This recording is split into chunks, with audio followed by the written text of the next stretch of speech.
हम लोग flow of liquids पढ़ रहे थे। अब इसमें नेक्स्ट टॉपिक है धारा रेखी प्रभाव, स्ट्रीमलाइन फ्लो। नाम से ही पता चल रहा है एक सीधी रेखा में, ठीक है। जब कोई द्रव इस प्रकार प्रवाहित होता है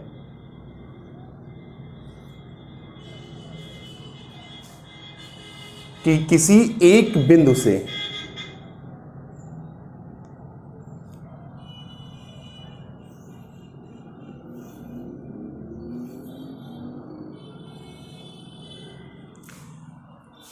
जब कोई द्रव इस प्रकार प्रवाहित होता है कि किसी एक बिंदु से गुजरने वाले द्रव के सभी कण एक ही मार्ग का अनुसरण करते हैं और इनके वेग पूर्ववर्ती कण का, ठीक है, पूर्ववर्ती कण का अनुसरण करते हैं, यानी इनके वेग पूर्ववर्ती कण के वेग के बराबर होते हैं।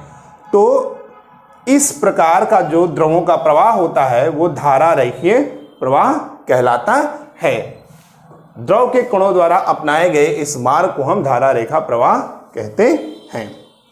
अब जैसे यहाँ पे है, ये एक नली है, अब इसमें द्रव मान लो ये इस तरीके से प्रवाहित हो रहा है। अब यहाँ पर एक द्रव का कण है, एक यहाँ पे, ठीक है।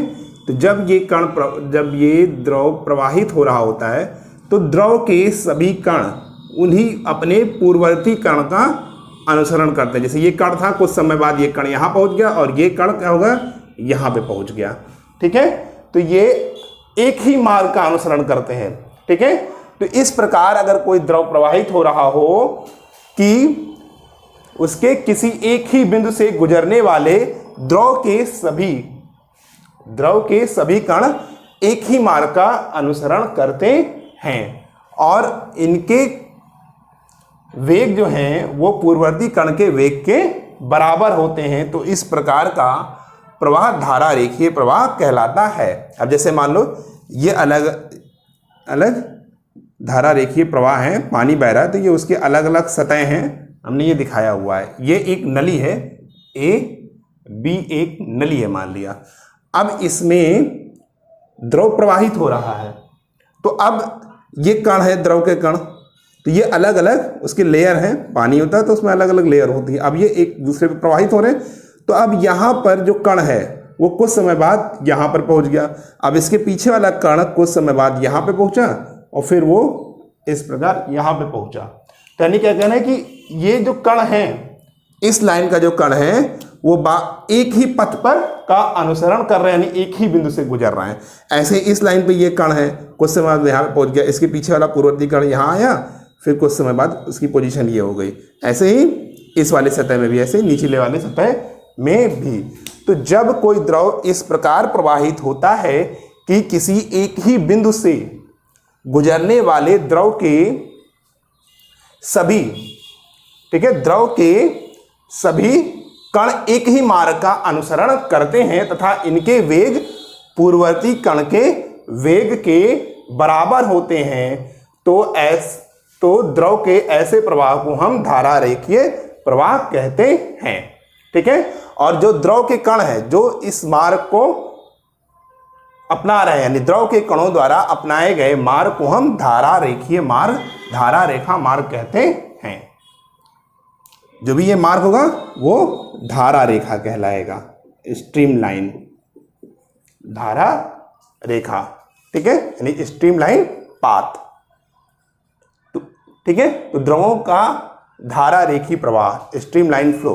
तो जब भी कोई द्रव इस प्रकार प्रवाहित होता है कि किसी एक ही बिंदु से गुजरने वाले द्रव के सभी कण एक ही मार्ग का अनुसरण करते हैं, ठीक है, और इनके वेग पूर्ववर्ती कण के वेग के बराबर होते हैं, तो द्रव के ऐसे प्रवाह को हम धारा रेखीय प्रवाह कहते हैं। और द्रव का ये जो मार्ग होता है धारा रेखीय, इस मार्ग को हम धारा रेखा कहते हैं। द्रव के कणों द्वारा अपनाए गए मार्ग को हम धारा रेखा कहते हैं।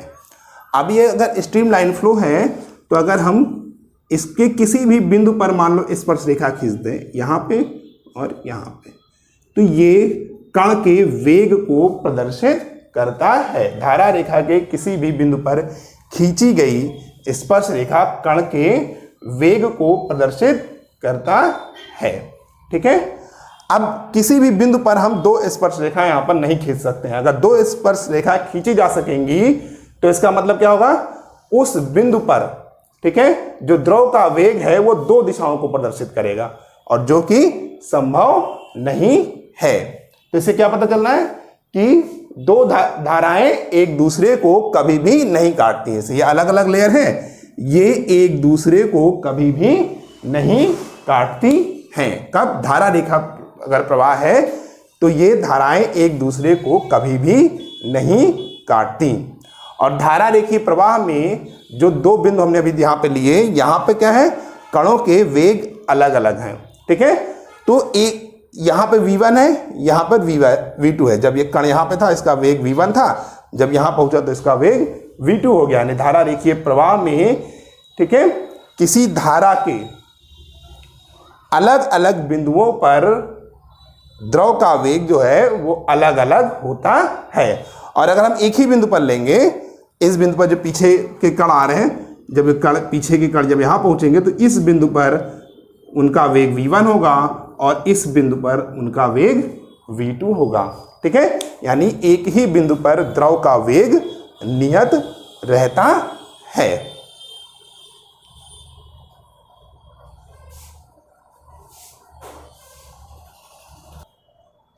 नेक्स्ट है धारा रेखा प्रवाह के गुण।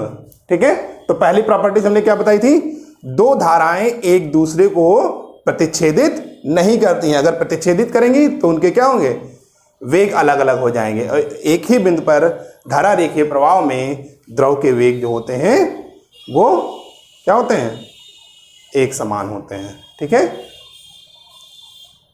ठीक।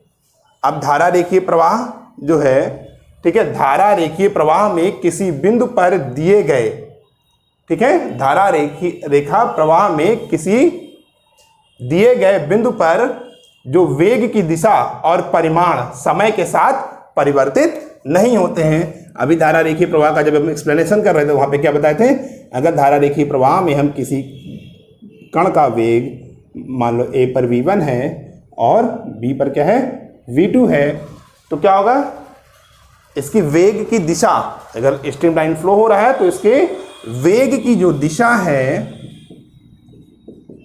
ठीक है, वेग की दिशा और परिमाण,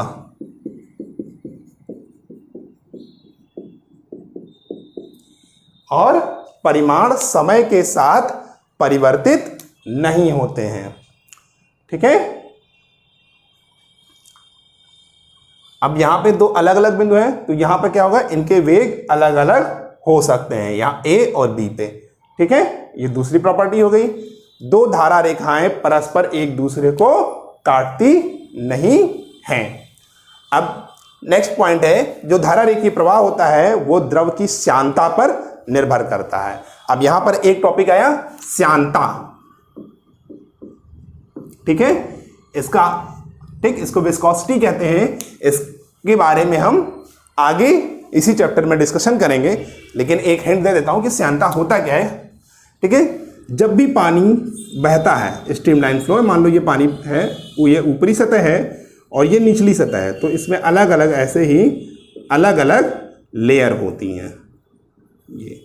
ठीक है, ये मान लो A जो है, ठीक है, A B C D E F, ये हम नाम दे रहे हैं, और इसका मान लो इस सतह का वेग VA, इसका VB, इसका VC, इसका VD, इसका VE और इसका VF है।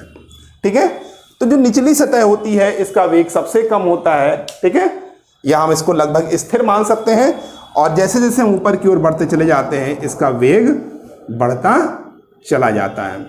ठीक है, तो द्रव की दो सतहें जो होती हैं, ठीक है, वे एक दूसरे के बहने का विरोध करती हैं। ठीक है, एक लेयर उसको पीछे की ओर धकेलती है, ठीक, और वो उसको आगे की ओर धकेलती है। तो दोनों के बीच में एक तरीके का घर्षण बल लगता है और इसको हम श्यानता के नाम से जानते हैं। द्रव के जो दो सतहें हैं उनके बीच में जो आपेक्षिक गति होती है उसी को हम श्यानता के नाम से जानते हैं।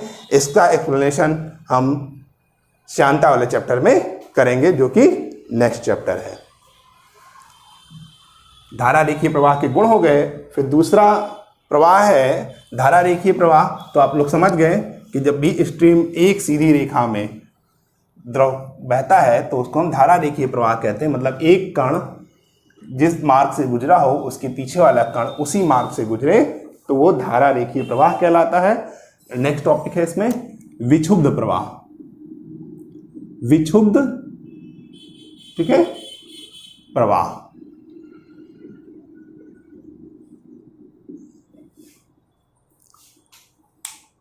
ठीक है, अब हमने बताया था कि जो भी आपका धारा रेखीय प्रवाह होता है उसमें जो द्रव का वेग होता है का वेग एक निश्चित वेग से अगर फ्लो हो रहा होगा तो क्या होगा, उसका प्रवाह धारा रेखी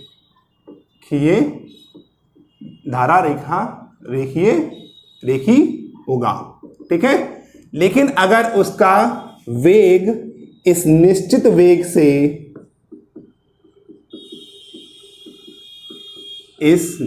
वेग से अधिक हो जाए तो उसका प्रवाह विक्षुब्ध प्रवाह कहलाता है। तब वो एक सीध में नहीं बहता है। ठीक है, जैसे पानी की टोटी आप लोग बहुत खोले होंगे, तो पानी की टोटी जब धीरे से खोलो तो उसका, मान लो ये पानी की टोटी है, बहुत बढ़िया फिगर नहीं बनता है, लेकिन ये मान लो तो एक अगर धीमा खोलोगे तो इस तरीके का फ्लो होता है। ठीक है, लेकिन अगर उसको और तेजी से खोल दे, पूरी टोटी खोल दे, तो क्या होता है, ये प्रवाह इसका कुछ इस तरीके से हो जाता है, यानी विक्षुब्ध हो जाता है। ठीक है, अब जैसे इसको एक एग्जांपल अगर करना चाहो तो आप लोग घर पे कर सकते हैं।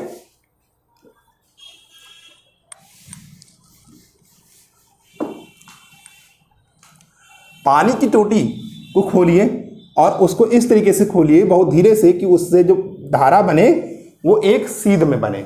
उसको थोड़ी देर के लिए छोड़ दीजिए, वो बहता रहे। तो जब वो जमीन पे गिरेगा तो उसका प्रवाह लगभग कुछ ऐसा होगा। अब इसके मार्ग में हम एक कलरफुल टिकिया रख दें। पानी, होली पे खेलते हो ना, कलरफुल टिकिया लगाते हो, उसमें पानी मिलाते हो। ठीक है, तो वो कलर रंग की टिकिया रख दो। ठीक है, थोड़ी सी रैपर खोल के हल्का सा।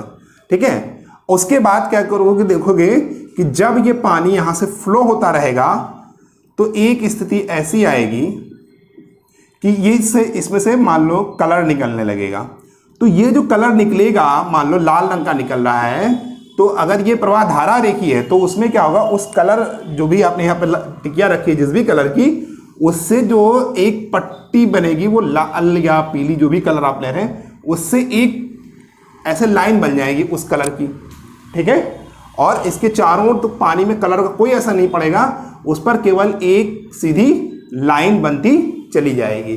तो अगर इस तरीके का प्रवाह है तो उसको हम धारा रेखीय प्रवाह कहेंगे। लेकिन अगर हम इसको पूरा तरह से खोल दें तो टोटी से पानी लगभग इस तरीके से बहने लगे तो क्या होगा, कुछ देर तक तो ये लाल रंग की एक पट्टी बनेगी, उसके बाद क्या होगा, ये जो कलर है वो पूरे पानी में घुल जाएगा। ठीक है, तब इसका प्रवाह धारा रेखीय नहीं रह जाता है। ठीक है, अब नेक्स्ट टॉपिक है विक्षुब्ध प्रवाह तथा धारा रेखीय प्रवाह में अंतर। ठीक है, तो विक्षुब्ध प्रवाह में क्या होता है, द्रव का वेग जो है वो एक निश्चित वेग से अधिक हो जाता है तो उसका प्रवाह विक्षुब्ध प्रवाह होता है। उस निश्चित वेग को हम क्या कहते हैं, क्रांतिक वेग कहते हैं। ठीक है, और धारा रेखीय प्रवाह क्या होता है, अगर उसका प्रवाह क्रांतिक वेग या क्रांतिक वेग से कम है तो उसका प्रवाह धारा रेखीय रहता है। ठीक है,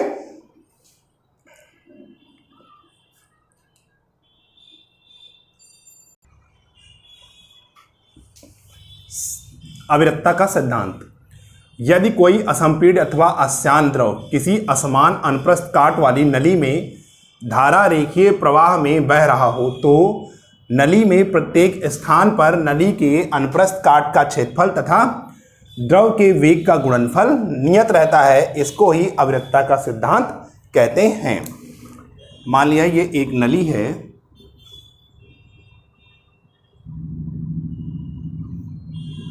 ये इसका सिरा A है, ये इसका सिरा B है। अब इसमें एक द्रव बह रहा धारा रेखीय प्रवाह में, ठीक है। अब यहाँ पर इसका वेग v1 है और यहाँ पर इसका वेग v2 है और ये जो द्रव बह रहा है इसका घनत्व रो है मान लिया, ठीक है, घनत्व दिया है, ठीक है। तो ये क्या कहता है, A into E v is equal to नियतांक, ठीक है। मान लिया सिरे A पर द्रव का वेग v1 और सिरे B पर वेग v2 है और सिरे A का अनुप्रस्थ काट का क्षेत्रफल A1 और सिरे B पर A2 है, ठीक है। अब घनत्व तो हर जगह सेम होगा क्योंकि जो द्रव बह रहा है वो एक ही द्रव बह रहा है उस नली में, ठीक है। अब इसमें एक टर्म आ रहा है असंपीड्य अथवा अशांत द्रव, ठीक है। तो इसके पहले हम डिस्कशन करते हैं एक आदर्श द्रव। आदर्श द्रव क्या कहता है, आदर्श द्रव की जो संपीड्यता तथा श्यानता दोनों ही क्या होती है, वो शून्य होती है। यानी आदर्श द्रव जो है वो असंपीड्य अथवा तथा अश्यान होता है। अब शून्य संपीड्यता क्या होती है, संपीड्यता मतलब कंप्रेसिबिलिटी यानी दबाने पर, ठीक है। कोई भी आदर्श द्रव उसको कहेंगे अगर हम जिसको क्या करें, जिसको हम दबाएं और उसके दबाने पर उसका, ठीक है, घनत्व या, ठीक है, उसके घनत्व और उसके आयतन में कोई परिवर्तन ना हो तो वो द्रव क्या कहलाएगा, अशांत द्रव कहलाएगा, ठीक। अब दूसरा क्या होता है, असंपीड्य, ठीक है। तो असंपीड्य, ठीक है, असंपीड्य और अशांत द्रव लिखा हुआ है। तो असंपीड्यता क्या होती है, अगर कोई भी द्रव है अगर हम उसको दबाएं, उसके दबाने पर उसके वॉल्यूम और डेंसिटी में कोई चेंज ना हो तो वो द्रव क्या कहलाएगा, असंपीड्य कहलाएगा, ठीक है। और जिसको हम शून्य संपीड्यता, शून्य श्यानता या अशांत द्रव जो कह रहे हैं, ठीक है, उसमें क्या होता है, हम ने बताया था द्रव के परतों के बीच में एक बल लगता है सापेक्ष गति के कारण, ठीक है। तो शून्य श्यानता क्या हो गई, अगर जो उनके बीच में सापेक्ष गति है, ठीक है, उस सापेक्ष गति के कारण उनकी परतों के बीच में कोई स्पर्शरेखीय घर्षण बल ना लगे तो वो क्या कहलाएगा, अशांत द्रव कहलाएगा, ठीक है। तो धारा रेखीय प्रवाह के लिए जो द्रव है वो असंपीड्य अथवा अश्यान होना चाहिए। तो यदि कोई असंपीड्य अथवा अश्यान द्रव किसी असमान अनुप्रस्थ काट वाली नली में धारा रेखीय प्रवाह में बह रहा हो तो उसके एरिया ऑफ क्रॉस सेक्शन और उसके द्रव के वेग का जो प्रोडक्ट है वो एक नियतांक होता है और कांस्टेंट होता है। तो हमने क्या मान लिया, सिरे ए पर इसका वेग v1 और एरिया ऑफ क्रॉस सेक्शन यानी अनुप्रस्थ काट का क्षेत्रफल क्या है, a1 है और b पे वेग v2 तथा area of cross section a2 है, ठीक है। तो अब मान ले रहे हैं कि जो इसके सिरे a से, ठीक है, जो द्रव प्रवेश कर रहा है, ठीक है, वो 1 सेकेंड में v1 दूरी तय कर रहा है, ठीक है। जो नली के a सिरे से जो द्रव प्रवेश कर रहा है वो 1 सेकेंड में v1 दूरी तय कर रहा है, ठीक है। हम क्या करें, 1 सेकेंड में v1 दूरी तय कर रहा है। तो हम क्या निकालेंगे, 1 सेकेंड में, ठीक है, a सिरे से गुजरने वाले द्रव का आयतन निकालना है, ठीक है। तो आयतन बराबर क्या होता है, a इंटू v1, भाई इसका area of cross section a है और 1 सेकेंड में मान लो वही v1 दूरी तय कर रहा है तो इतने का हमें आयतन निकालना हो तो क्या करोगे, इसके एरिया ऑफ क्रॉस सेक्शन और चली गई दूरी का हम गुणनफल निकाल लेंगे। तो क्या हो गया, a सिरे से, तो क्या हो गया a1 v1, ठीक है। तो 1 सेकेंड में a सिरे पर क्षेत्रफल a1 से गुजरने वाले द्रव का आयतन कितना हो गया, a1 इंटू v1। अब हम a सिरे से 1 सेकेंड में गुजरने वाले द्रव का द्रव्यमान निकालने के, द्रव्यमान बराबर क्या होता है, आयतन गुणे घनत्व। तो a1 into v1 into rho, ये हो गया, ठीक है। अब हम ऐसे क्या निकालेंगे, 1 सेकेंड में जितना द्रव यहां से प्रवेश किया, ठीक है, तो अगले 1 सेकेंड में उतना ही द्रव क्या होगा, यहां से बाहर निकलेगा। तो इसी प्रकार 1 सेकेंड में,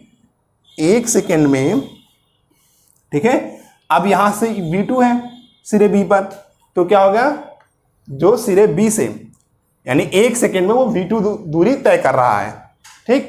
तो ऐसे ही 1 सेकेंड में B सिरे से निकलने वाले द्रव का आयतन क्या हो जाएगा, A2 इंटू V2, और 1 सेकेंड में निकलने वाले द्रव का द्रव्यमान कितना हो जाएगा, A2 into V2 into rho, ठीक है।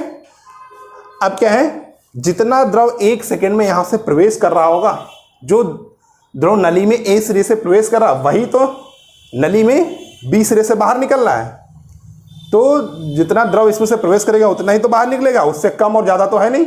नली इसको सोख तो रही नहीं है कि पानी का द्रव्यमान कम हो गया या हमने इधर से ज्यादा फ्लो कर दिया। जितना हम पानी इधर से भेजेंगे उतना ही उसके दूसरे सिरे से पानी निकलेगा, यानी दोनों सिरों पे जो जल का द्रव्यमान है वो समान होगा। दोनों ही सिरों पर द्रव का द्रव्यमान समान होगा। तो उस स्थिति में क्या आ जाएगा,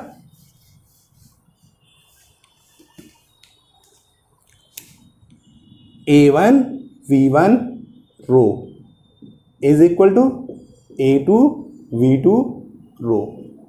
तो ये रो कट जाएगा, यानी A1 इंटू V1 बराबर A2 इंटू V2। तो इससे क्या पता चल रहा है, A V is equal to नियतांक, और यही तो हमें प्रूफ करना था, ठीक है। तो इससे क्या निष्कर्ष निकल रहा है कि द्रव का वेग, ठीक है,